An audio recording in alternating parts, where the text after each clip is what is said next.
Lá, irmão, deixa eu falar algo para vocês. No livro de é, Deuteronômio, capítulo 28, irmão. Deuteronômio, capítulo 28, é o artigo fundamental, o artigo na Constituição da Bíblia, fundamental de toda a Bíblia em relação aos benefícios da obediência e a penalidade da obediência. Nesse capítulo, irmão, que eu acho, quando você lê qualquer coisa que Deus faz nas Sagradas Escrituras, o artigo fundamental, pela razão pela qual ele está fazendo aquilo, está encontrado aqui, a base dele. Claro que a base, o núcleo dele, está em Deuteronômio 28. Porque ele fala assim: quem obedecer, eu vou fazer isso, isso, isso, isso, isso, isso, isso, isso. Quem desobedecer, eu vou fazer isso, isso, isso, isso, isso, isso. Ele lista como um núcleo para aqueles que obedecem e para aqueles que desobedecem. Deuteronômio 28. E ali, em Deuteronômio 28, a partir do verso 15, ele começa a listar as consequências de desobedecer a Deus. E ele diz: será, porém, que, se não deres ouvidos à voz do Senhor teu Deus, para não cuidares em cumprir todos os seus mandamentos e os seus estatutos que hoje te ordeno, então virão sobre ti todas essas maldições e te alcançarão. Aí ele começa a listar.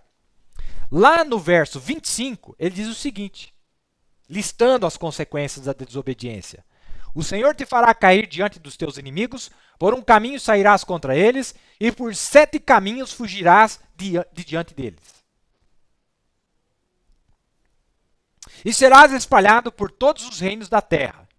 E o teu cadáver servirá de comida a todas as aves do céu e aos animais da terra, e ninguém os espantará. Ninguém vai ter coragem de espantar a bicharada que está comendo o cadáver do desobediente. Então veja que a lei de Deus requer que quem desobedece, o seu cadáver tem que ser comido por bestas, tem que ser comido por feras, tem que ser comido por abutres. Então nós vamos ver que esta mulher de Apocalipse desobedeceu, ela não quis ouvir. Deus deu tempo para ela se arrepender, nós conhecemos a história. Mas eu posso levar isso ao nível individual para mostrar isso aí que está acontecendo, tá certo? Agora, vamos aqui. Vamos aqui. Desobedecer. O que é que vai acontecer com aqueles desobedientes? O que vai acontecer com eles? Deus vai dar a eles como comida para esses cães. Agora, o espírito, irmão, olha que coisa tremenda que o profeta diz para nós. Nós vimos que ali o mal ele se instalou por causa da aglutinação de pessoas, por causa da aglomeração de pessoas, por causa da concentração de pessoas em um lugar só, não é isso? Veja que esse princípio é um princípio que o diabo usa para trazer o mal. Para trazer o mal. Olha o que o profeta vai explicar aqui. Ó. O profeta diz assim, ó, eu quero que vocês me ouçam com bastante atenção, ao nível agora individual. Agora, o câncer. O que é este fulano chamado câncer? O que ele representa? Ele é um abutre. Ele representa o abutre, come coisas mortas. E o câncer vem de uma ferida que, na maioria das vezes, foi onde uma célula foi machucada e ela se abre. E aí, uma pequena célula lá se desvia. Olha o que vai acontecer. Agora, notem, esta pequena célula se desvia quando ela é machucada. E outros pequenos germes vão para lá para dar suas vidas lá. Olha aqui a explicação do profeta. E é daí que vem o pus, num machucado, numa ferida.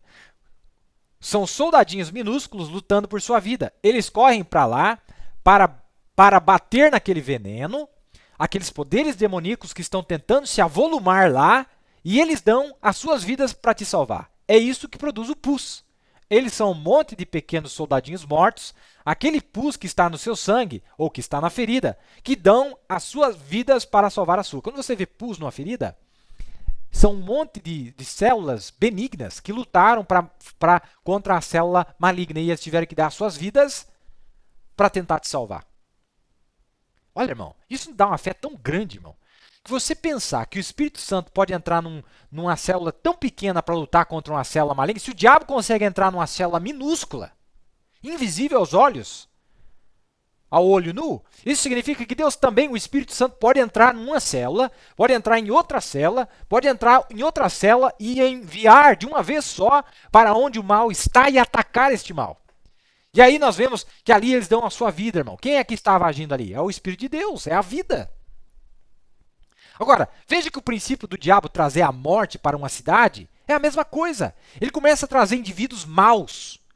Porque com a concentração de pessoas, a propensão de você ter indivíduos maus é muito maior. E aí, um pensa de um jeito, eu já vou ler para vocês aqui, é muito interessante. É muito interessante.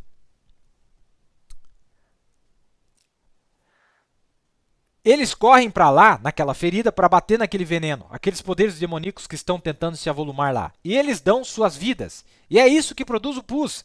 Eles são um monte de pequenos soldadinhos mortos, aquele pus que está no seu sangue, que está na ferida, e que dão suas vidas para salvar a tua vida.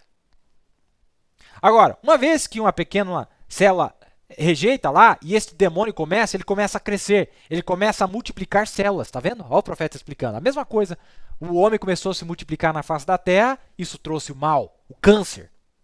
E ali no corpo físico, agora ao nível individual, as células começam a se multiplicar, mal começa a se multiplicar contra o bem, que é em menor número. Mas lá tinha um Noé, viu, irmão? Deus só precisou de uma célula boa para curar aquele corpo. Sim, para trazer a ele um novo mundo, um novo corpo. Só um Noé, que foi achado justo, só uma célula. Contra bilhões de pessoas que estavam sobre a terra, disse o profeta. E ele está construindo o corpo bem exatamente como os bebês começam no ventre e como você fez dentro da sua mãe. Demonologia, Esfera Física, do dia 8 de junho de 1953. Tá vendo, irmão? O profeta explicando para nós. Agora, olha a explicação que o profeta deu, que eu li para vocês. Falando dos dias de Noé, falando daquela lista que nós fizemos, ele diz assim: mas quando Deus caminhava apenas com o homem sozinho, ele encontrava favor com Deus. Mas quando o homem começou a se multiplicar e começou a conseguir mais gente, então Satanás, tendo mais raio de ação para trabalhar, porque este homem aqui cria um pouquinho inclinando para cá e este cria um pouquinho inclinando para lá. Então, quando Satanás chega, ele simplesmente joga fogo naquilo, dá ignição naquilo. Então, se torna isso e se torna aquilo. Aquilo que o homem imaginava. E se eu fizer uma mesa de sinuca? E outro fala, mas se eu fizer um boliche? Mas se eu fizer um bar? Mas se eu fizer um campo de futebol? Mas se eu fizer aqui uma pelada e promover um negócio aqui de futebol? E se eu fizer uma bebida? Satanás desce ali, dá o fogo para eles, dá a unção para eles. Então isso se torna aquilo que eles queriam. E as imaginações começam a se tornar grandes e aí então a corrupção se estabelece. Mensagem à Arca, dia 22 de maio de 55, a partir do parágrafo 53, como eu li no princípio aqui.